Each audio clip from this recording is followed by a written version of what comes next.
Welcome to the Hotel Moment Podcast, presented by Revinate, the podcast where we talk to leaders in the hospitality industry. If you're looking for trends, perspectives, and stories from leaders in travel and hospitality, you're in the right place. Hello and welcome everyone to the Hotel Moment Podcast. I am your host, Karen Stevens, the Chief Revenue Officer of Revinate. And today I am delighted to be joined by Chip Rogers, who is the CEO of the AHLA, which stands for the American Hotel and Lodging Association. Welcome, Chip. Karen, it is so good to be with you. Thanks for having me. Well, I'm delighted to have you with me, Chip, because I know in your role, you are a man on the road. So it seems like every time we connect, we are in a different city. So where are you calling in today from, Chip? I am in the great city of Chicago, Illinois. Chicago, Illinois. Fantastic. But you are based in Washington, D.C. Is that right?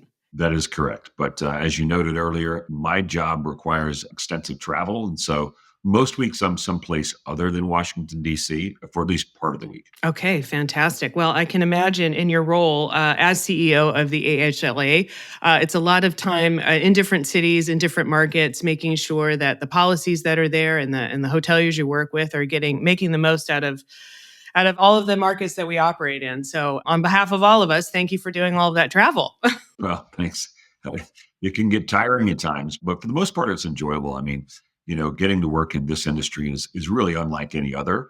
And I know everybody always says this, but the people in this industry are truly are the best, because to be in hospitality, I do think it takes somewhat of a special outlook on life.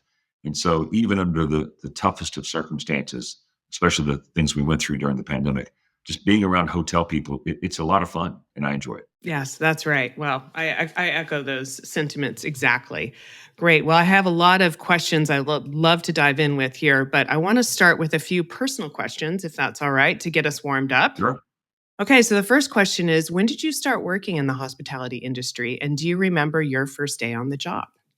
Well, that's kind of interesting because officially my first step into working in the hotel industry, I was a consultant, and I was consulting on advocacy related issues. And so I can't really tell you my first day on the job because I don't remember exactly when or how that happened. But I was consulting on, again, advocacy issues, trying to help a hotel owners association with some of the challenges that they were facing in cities and states and even Washington, D.C. And so that's what kind of got me into it. But I just don't remember the exact first day. Well, and I have to say, so a lot of times when we do these questions, I have guests who have been coming up through the hospitality ranks. I think it's important for our listeners to understand that you actually came in from a political angle. So you served 6 terms as a state senator for Georgia. Well, I actually served 5, got elected 6 times. Okay. I have a unique political story. When I got into politics, I had made a personal pledge to myself, to no one else, that the day that I no longer wanted to do it, or I just didn't have the fire in the belly, as they say, or the desire, that I would willingly step aside. And that's actually what happened. I had won re-election easily and was ready to start my 6th term. And I just realized it wasn't something that I wanted to do any longer. And, in those seats, it's not your seat. You represent the people, and it's the people's seat, no matter what level of government you're at. And if you're not able or willing to give 100%, you really need to step aside and let somebody else do it. And I followed through on that. And so I have a little bit of a different exit point on politics than most. Never lost an election, but just realized that mentally I was kind of burned out. And so somebody else ran and won, and they don't hold that seat since that point. Wow, that's really cool. And I think that that's something we can take into I always say that to people on my team as well. If your heart isn't in it anymore, do us all a favor and go find something that your heart is really in. And especially if you, as you said, you're an elected official working for the people, that's very critical. It's one thing if you're only representing yourself, but when you're representing other people, they deserve 100%. And if you're not able to give it, there are a long line of people who are. So you need to step right. Yeah. Okay, great. I love that. All right. Second question. What is the most uplifting moment so far in your career? And you've had a vast career, so let's take it with the AHLA. What is your most uplifting moment so far in the current position you're in? Wow, there have been so many. During the pandemic, there was a time, probably in April or May, if you could, of 2020, if you can go back to that point where the hotel industry had hit rock bottom. I mean, we had occupancy rates that were lower than any time in the history of the industry, far lower than even the Great Depression. And there was not an end in sight. If you recall that time period, we kept thinking, is this going to be over? Is this going to be over? And we didn't know. I mean, no one knew about vaccines moving forward or anything like that. And it did look very bleak. The whole world had come to a stop, especially around travel. And we were able to work with our friends in Congress and get the PPP passed, the Paycheck Protection Program. And that was a lifeline to a lot of friends of mine, specifically hotel owners, who I knew them, I knew their families, I knew how much they had over generations had put into their businesses. And I knew that without some financial assistance, they would go out of business. They would lose everything that their families have been working on, again, in some cases for generations. So being able to be a part of that, help lead that effort and make that happen was great. But seeing what it did for those hotel owners and how it helped many of them stay in business and save their hotel business, that was the most uplifting part. Wow, that's a great one. Revinate serves exclusively the hospitality industry. So yeah, very familiar with those dark days when all of your customers are shut down. Nobody is able to, it was hard to get bills paid. And you understand the circumstances. And I have to say the PPP served our company as well. So it wasn't just hospitality. So thank you for that. I think a lot of businesses were able to hang on and keep their employees, which was a really big deal, So that's look, and it's sometimes important to remember, like I said, I'm sitting right here in Chicago and there's a hotel here and I'm familiar with a lot of the numbers that go on around these hotels. But one of the hotels here, they pay $38,000 a day just in property taxes. That doesn't even begin to cover, whatever debt they have, the employees, the power, any of that. And when you don't have any customers, you have no revenue coming in, it's hard to maintain paying those type of bills. And so there was a real threat that many of these hotels would go out of business. Wow. That's unimaginable. That's hard to even wrap your brain around. So, wow, that's a big one. Okay, so the third question for you. What is the most striking experience so far for you personally in terms of food, a stay, a holiday, a personal vacation you've taken? And I know this is hard. You serve all of the U.S., so is there something that stands out, maybe internationally? So. I've been blessed in my career, both before getting into this and, of course, during my time here, to get to travel to some of the world's greatest destinations. Obviously, in my role at AHLA, 99% of that travel is domestic. So I have now visited 47 states and every major city in the U.S. multiple times. But as I look back at just my life, even before getting into this role, I think the most memorable trip that I took was I had an 8-day trip to Israel. And it was sponsored by a well-known, I won't give his name here, but a well-known American businessman who had built a globally recognized brand. And his goal was, at that time, was to increase and to help facilitate relationships between the United States and Israel so that we could learn from each other. And so the trip was set up in ways that we would learn all about Israeli government, culture, everything, technology. And that was so amazing to me. It's a beautiful country. And I recommend anyone who ever has a chance to go there.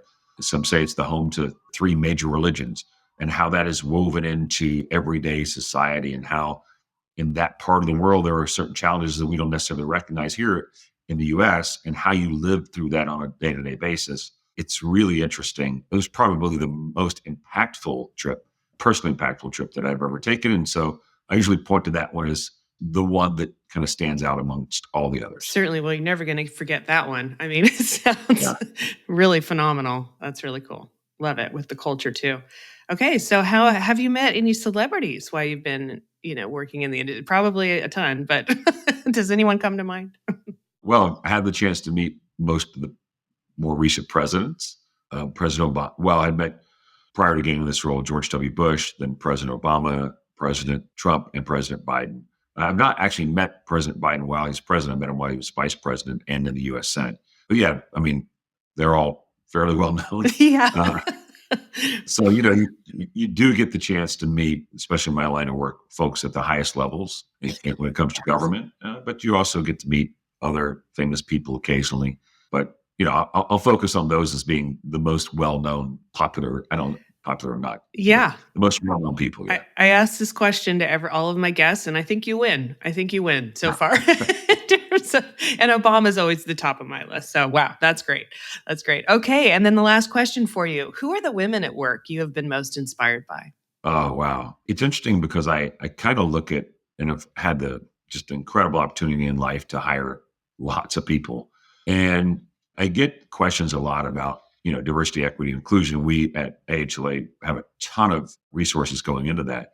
But then I look back at my own life and it's like, what have I done? Like, wow, what have been my hiring practices, and particularly around women? I have found, not because I made a concerted effort to do so, just because I always try to hire the best person.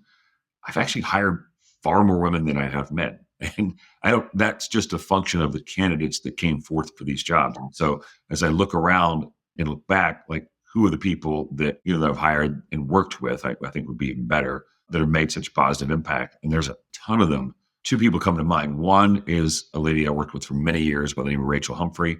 Probably one of the hardest working person I ever worked with. One of the smartest people I've ever worked with. Totally principled, and just a joy to be around, and know that you're working with someone at that level that's capable of so many amazing things.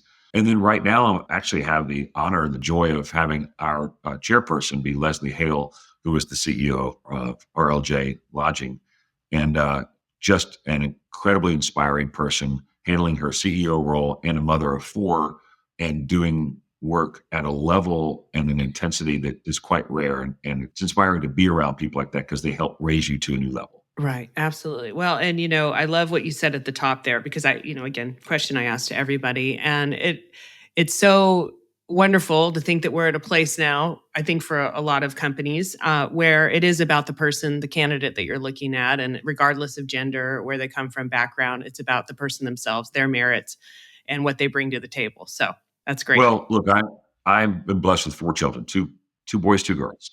And I look at the four and I say, I don't want them to ever get a job that they don't deserve, but I don't want them to ever be precluded from getting a job that they could deserve. And that's just the way I look at life. It's like, are you the best candidate? Are you going to help us? Are you going to help advance whatever it is we're trying to work on? And, Right. If you can, come on board. If you can't, you'll be a better fit somewhere else. Exactly. Great. Okay, great. Well, thank you for that. So let's dive in here. Before we get right into the topics, I did want to start with your role at with AHLA.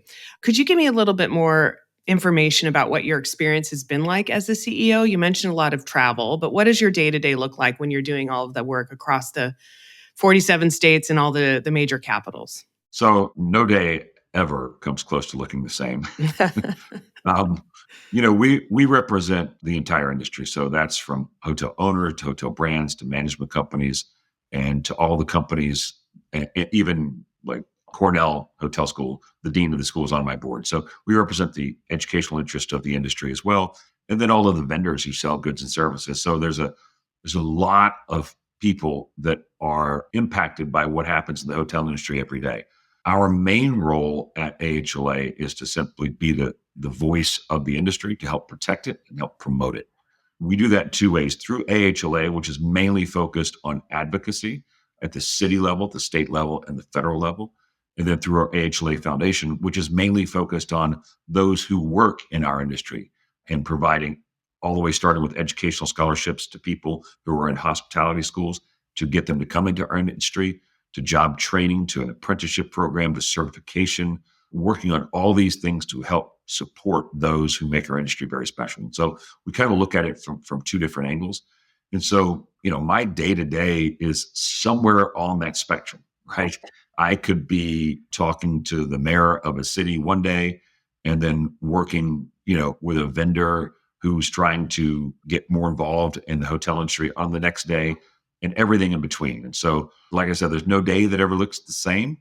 And the breadth of what I work with every day, it's pretty broad. So it's definitely not a narrow set of interests. Wow, that is a lot when you think about the full scope. And I think we're early into 2023, but one trend I've been noticing a lot, I don't know if you call it a trend, I think it's a different way that we're approaching hospitality, is a real focus on sustainability. So could you talk a little bit about, I know you have a responsible stay program that you're sponsoring from the AHLA. What is that, and how does it impact hoteliers, and how should we think about sustainability in 2023?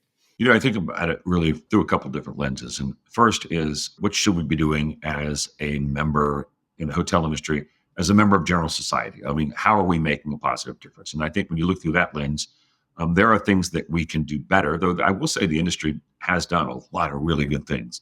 The second thing is, and this is at the core of running any business, what do your customers want? What do the consumers want? And increasingly, and we actually track this, increasingly consumers that stay in hotels say, we want to know that the operations of the hotel are being done in a sustainable way.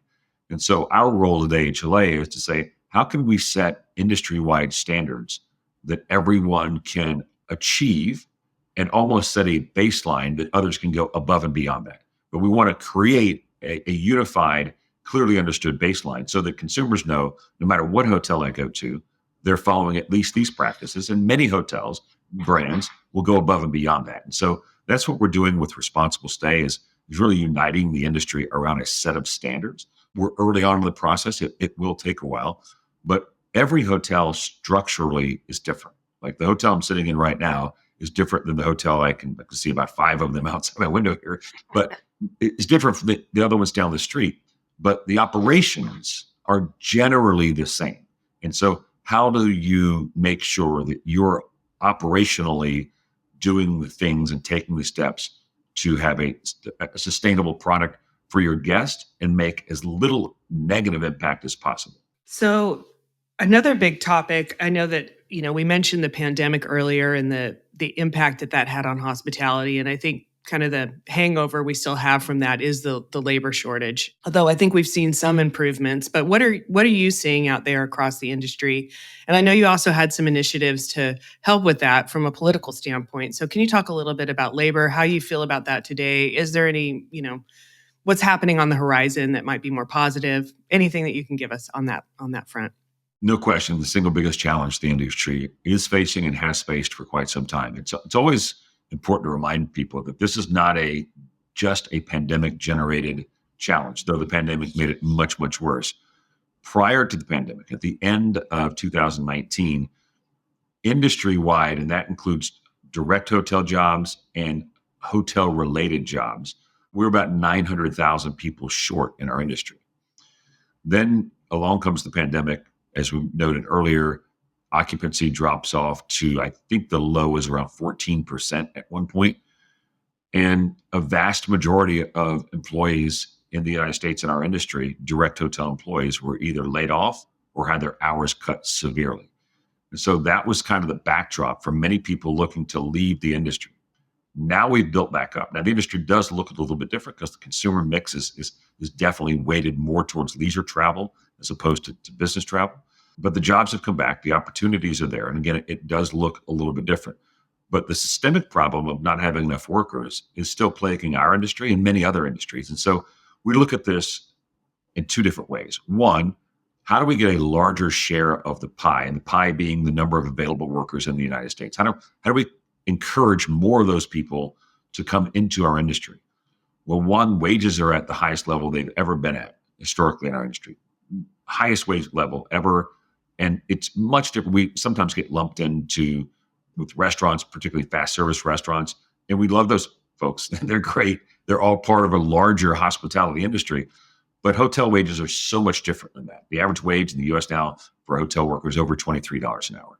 Then you look at benefits and flexibility, and the things that have changed during the pandemic are significant in and around benefits and flexibility. But the one thing I like to point out most often is about opportunity. Because so many people left the industry, it means that a lot of those positions, even leadership positions, are still open and available. And so if you're looking to build a career and move up the ladder really fast, right now is unquestionably the best time to do it in the hotel industry. And so that's our effort on getting a larger share of the pie. The second part of that is, how do we make the pie larger? How do we have more available workers in the United States? Well, there's only really one way to do that in the short term, unless people are going to start having a lot more children, and that is having people who want to work in the U.S. come to the U.S. and work. And that can be done in 2 ways. One, through a guest worker program, or 2, through having people immigrate here. And so we're working in both ways to expand the guest worker program that is really, really limited right now. It probably only meets about 10% of the actual demand. And it's important to remind people, guest workers, that's not immigration. People that come here and work for a brief period of time, maybe a season or so at a resort, and then go back home. Those people are not immigrating to the U.S. They're coming here to fill a need, and the need is dramatic. And I think we should do a lot more of that, and we work towards those ends. Perfect example. Right now, there are people in the United States that are here seeking asylum. And whether you agree or disagree with our asylum law, that's not really the issue. They're legally here under U.S. law, or at least under a court order, and they're seeking asylum. Right now, there are a lot of those folks who want to work in hotels, and maybe they're actually staying or living in a hotel right now, but our law prevents them from doing so, which doesn't really make any sense whatsoever. And so we're working on some legislation with Senator Collins to say, how can we shorten that time period? Right now, they oftentimes have to wait up to 6 months before they can legally start working. How can we get that down to 30 days so they can fill a need and do what they want to do? The second part of that is legal immigration. Is there a way to create a system, and we believe there is, that when there is a high demand for workers, like there is right now and has been for quite some time, that more people can legally immigrate through the right process, the right pathways into the United States. And then when there's less of a demand, that you can restrict the number of people coming into the U.S. because there's just not the demand. And so it's not that tough. Like, this system can be set up quite easily. The question is there the political will to do so? And we certainly support people on both sides of the aisle that see that a properly functioning immigration system that meets the economic demands of the United States is really important. We polled Democrats and Republicans right after the last election. Strangely enough, in a world where almost no issue do Democrats and Republicans agree on, they, on a widespread basis, agree on this issue, and that is a lack of workers is hurting the economy of the United States. I mean, at the end of the day, gross domestic product is real simple to calculate. It's the number of workers times their productivity. Well, in the U.S. right now, productivity has dropped coming out of the pandemic. That's unfortunate. We've got to fix that. But the number of workers dropping is even worse, and that's easily fixable. And so we need more workers. Right. And common sense legislation. I mean, that's what I hear you saying. It's like we have to quit being so polarized and, on the far extremes and get to the middle, which for me is common sense, whether you're Republican or Democrat or wherever you, as you mentioned, wherever you stand on immigration. But think about what really happens in the economy. And I could give you one perfect example, because I think this highlights exactly how absurd the last 20. We haven't had major reform since President Clinton, but right now there are tens of thousands of people in the United States from other countries that are being educated, in most cases being educated at publicly supported, taxpayer-supported public schools. Under current law, for most of them, the day they graduate, they're required, or soon thereafter, they're required to return back to their home country, even if they want to stay here and work. And these are people in fields where we need help, engineers and scientists. Does it really make sense that the American taxpayer subsidizes their education and then we send them away so they can go work in another country to compete against us? It honestly makes no sense at all. Now, the problem is politically, is if you put that legislation on the floor, it would pass, no question about it. But there are a lot of people in Congress that say, well, I don't want to do that unless I get the full comprehensive plan that fixes everything. We got to stop looking at challenges that way. Let's fix what we can fix today, and let's work on what we can't fix today. Let's work on that for tomorrow. But these simple things we need to fix right now. Yeah. And so Chip, how do people get involved? I mean, how does someone who's listening to this podcast, what's the best way to make sure that your voice is heard? If you agree with this viewpoint, what do you suggest? Well, for us in our industry, we have a software called Hotels Act. If you just go to hotelsact.org, it's free. It takes about 90 seconds to sign up. And what it does, it's a really simple program. Every time there's an issue that's impacting the hotel industry, once you sign up for this, we know who your member of Congress is. We know who your member of your state legislature is. And if one of those issues arise, we'll send you a message that says, hey, this is important. We'll pre-populate the message. And you just have to click yes, and it goes to your member of Congress or to your member of the state legislature from you. But it's a message that we create for you. That's a way that the industry can have a fully unified message on the things that matter. Going beyond just the industry, I always tell people that it's actually a pretty simple thing. I call it adopt a politician, but find somebody in your local community, whether it's your member of Congress, your local mayor, member of your city council, somebody on the school board, just somebody in elected office, and build a relationship with them.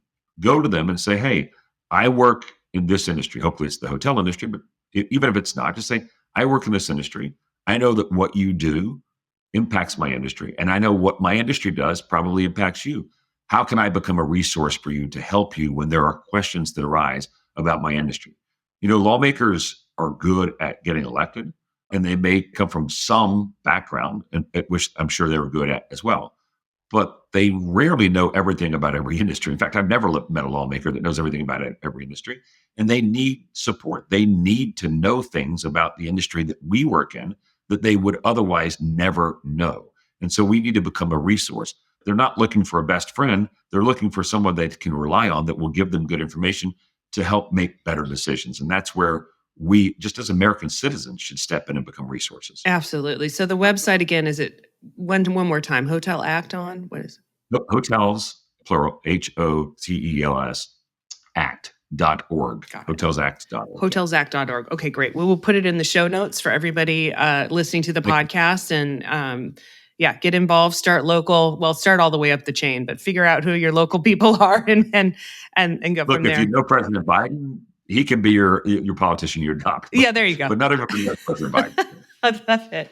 Okay, so just because this is a technology-based podcast, what are you seeing out there when you're talking to different hoteliers about the adoption of AI? That seems to be the new thing out there. We've got a labor shortage. What are you seeing in the field to try and compensate for some of that? Not all of it, but some of it with technology and AI in particular. Yeah, we work with some companies that have done a lot of research on this, and I'll just pinpoint one area. Like, what do guests most often need or ask for at a hotel? Like, they walk in, they're in the room, and now they're like, okay, I need to know this, or I need help with this. What are those areas? And so there's some companies out there, they have been able to identify those areas where these are what guests are asking, and there's really simple answers to that. And AI can handle that so that a real human doesn't have to constantly be on the phone answering these simple questions, so that those humans, especially in an environment where we have limited access to labor, they can be working on things that are much more important and much more specific to the guests to create hospitality. And that's the beauty of our industry. It really is about the person, the human-to-human touch of hospitality.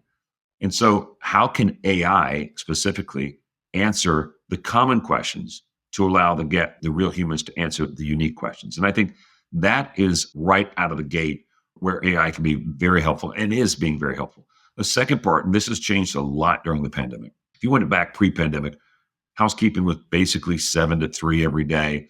Someone left a room and the housekeeper would clean that room, right? You really only need a room cleaned, not when the guest leaves, but before the next guest arrives. That's the key, right? And so does it have to be done during those strict time periods? And now with technology and a better understanding of when guests are arriving, when guests are leaving, you are able to schedule your workforce in a way that is much, much, much more efficient. Gone, in addition to that, is the typical 7 to 3 housekeeping schedule, because you now have to reach out to people and say, come to our industry and you tell me, what hours do you want to work? If you want to only work Tuesdays and Thursdays from 4 p.m. to 7 p.m. because you've got children or you're going to school or whatever, we'll make that work. And having technology be able to identify what the needs are in a way that we previously didn't have access to or didn't really put a lot of effort into, that can help solve a lot of the labor challenges. I mean, at the end of the day, we're just attempting to do more with less. And technology is the key to getting us there. And I think those are really good points. One thing that we see, so we do have one of those apps. We have a messaging app called Ivy, but 60% of it's AI. So you're taking away from the hotel staff having to answer, what's the Wi-Fi? Can I have more towels? What's the room service menu? And giving them more engaging ways to work. And then I think you really hit on it. Because hotels are 24/7, we do have flexibility. So if you work for a hotel, there's needs at all times, and people who work for the hotel, if you know how to set it up right for those employees, you can make it more flexible. So, and if you don't, all you're doing, if you think about it, remember I spoke earlier about how do we get a larger share of the pie? When you're not flexible, you're reducing the access to the pie, right? Because you're only going to be able to go after fewer and fewer people, because there are many people who can't meet your rigid demands. But if you're flexible, there will be more people that you can gain access to. And going back to something you talked about before, just about even at different management levels, different levels of hospitality where there's opportunities for careers. As somebody who's been working in technology for hospitality for over 20 years, I just want to encourage anybody who's out there who's not in the field, what a great industry to be in. And once you get in, you don't get out because of kind of what you pointed to before. You might move different jobs, different hotel companies, but the spirit of the industry itself and the people that we work with are really, there's nothing else like it. So I just wanted to go back to that comment because it was so cool. I appreciate that because I think that one of the things that we're trying to do in changing the narrative of what it means to work in the hospitality industry, I myself probably say that term more than anybody, hospitality industry. But if you're a young person, young or not, and you're thinking about this, look at it from the perspective of what do you want to do? Like what type of job do you want to do? I can almost assure you that it fits somewhere within the hotel industry. So don't look at it as I'm joining the hotel industry. Look at it as, okay, I want to be an engineer. You know what? There's tons of engineers that work in the hotel industry. I want to work in marketing. There's tons of marketing jobs in the industry. I want to do accounting. Tons of accounting jobs in the industry. So think about what you want to do. And I can almost assure you it fits into the hotel industry in some capacity. Yeah, that's right. Okay. Well, any last words for our listeners? 2023 is here. We're coming into the spring season. Hopefully, we're going to see some recovery continue. So any last final thoughts or advice for our listeners out there? Obviously, go stay at a hotel. Go stay. Yeah. Look, I mean, we do need help spreading that word about the opportunity that's in the industry. We don't have millions and millions of dollars to buy television ads to tell you, hey, come work in hotels. What we do have is, as you've noted, an energetic industry that people love. You mentioned a moment ago, once you get in, you don't get out. How do we spread that word? How do we say, look, whatever you're doing, apply those skills in this industry, and you're probably going to really enjoy your job. You're going to get access to some really great people to work with, opportunities to travel, unlike most other industries. And so it's really great to work in the hotel industry, but it's incumbent on us to tell that story. And so it's not just about the wages. The wages are great, but it's more than that. And we've got to be the best ambassadors for our own industry. And when we do that, we can ultimately change the thought of the average person who doesn't know that much about the hotel industry to say, you know what, I'm going to give that a shot. And when we have more people doing that, we're going to be better off. Well, Chip, it has been a real pleasure talking to you. Thank you so much. You bet. If anybody wants more information on AHLA, where should they go? Not just AHLA.com. We've got a great website. And there's tons of stuff on there. Awesome. Okay, you heard it here first. Thank you so much, Chip. Really enjoyed it. And we will talk again soon. Thank you. Thank you for listening to the Hotel Moment Podcast. Make sure to subscribe wherever you listen to podcasts. And if you're watching on YouTube, please like the video and subscribe for more content. For more information, head to hotelmomentpodcast.com. The Hotel Moment Podcast is presented by Revinate and produced by Make More Media.